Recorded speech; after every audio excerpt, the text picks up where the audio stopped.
the shinobi who was defeated by Itachi, the mother of Mirai, Asuma's baby mommy, and ultimately the best mommy in the anime. Out of all of the kunoichi that had their potential wasted, she's definitely amongst the top 3, considering the fact that Genjutsu ends up playing a massive role in the last arc. But today, we're here to fix that. We're here to fix Kurenai Hyugi.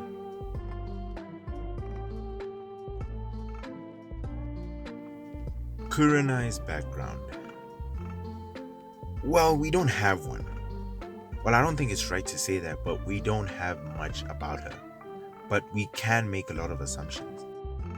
Well, we do know that she had a father, and ultimately we can assume that she also had a mother as well, because this isn't Minecraft. Although we don't know much about his skill set, we can assume that he was somewhat good at Kenjutsu due to the fact that he had a sword, at least in the anime he had one. And we can also assume that she was somewhat of a prodigy in the academy because she graduated at 9 years old and she became a chunin at 13 years old. But this also could be because she was born during the war and the village maybe needed more ninja. But let's say she's a prodigy just for the sake of the video. But ultimately, how do we make this better? Class, any suggestions? Give her cool eyes. No, she already has that. Give her long hair. No, she already has that too. Give her a car. What the hell?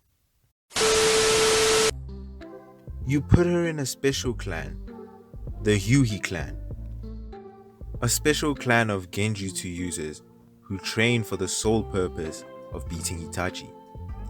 They train in Genjutsu that affects all the 5 senses, which means they don't train in one particular field, but rather they train in all forms of Genjutsu at the same time.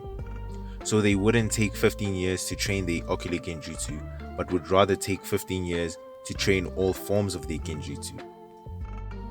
But isn't that kind of stupid? Well, it would be stupid if they weren't a special clan, which means that they go through rigorous training to master their Genjutsu. It would almost be like how hard the Hyuga clan trained to master their techniques. Her character will stay the same as it was in Naruto, but the fact that she's from a special clan such as the Yui clan, her relationship with Hinata will seem a lot more logical than the other relationships in the series. Kurenai will have to be amongst the strongest shinobi in the Hidden Leaf village. She'll also be a better Genjutsu specialist because of how versatile she is. She'll still be the weakest Jonin leaders amongst the 3 though, but her skill set will make her a very interesting character.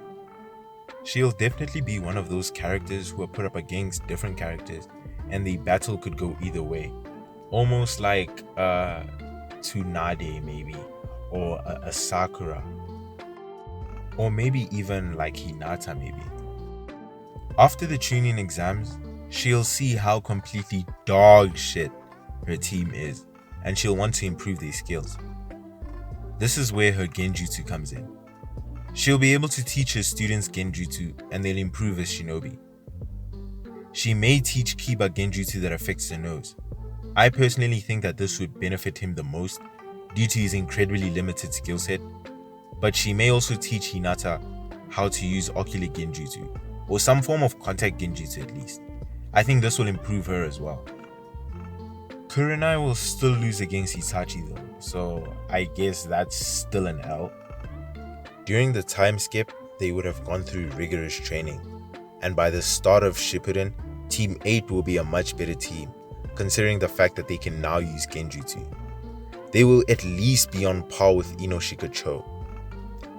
Her and Asuma's relationship will continue the way it did, but there will be one major difference. The war arc will have to take place after Mirai is born, considering that Mirai was born after the war arc. It's pretty safe to say that Kurenai was in no capacity to fight in the war. I mean, imagine having a pregnant shinobi on the battlefield. I mean, I wouldn't mind, pregnant Kurenai or not, I would still probably embarrass myself trying to have a conversation with her.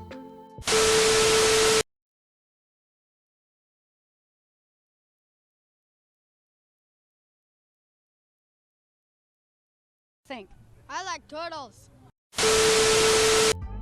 We'll have a training montage where her students try to get her back in shape, because during the time skip she would have used somewhat of a genjutsu world to help them train.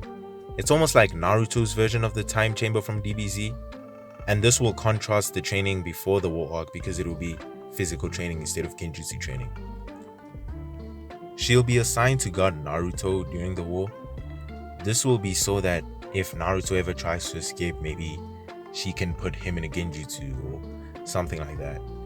And this is where her and Kisame meet up. So as they're riding on an Akamichi version of Master Uguay, they will have a little fight where she comes out on top just by using genjutsu. Specifically genjutsu that affects Kisame's taste.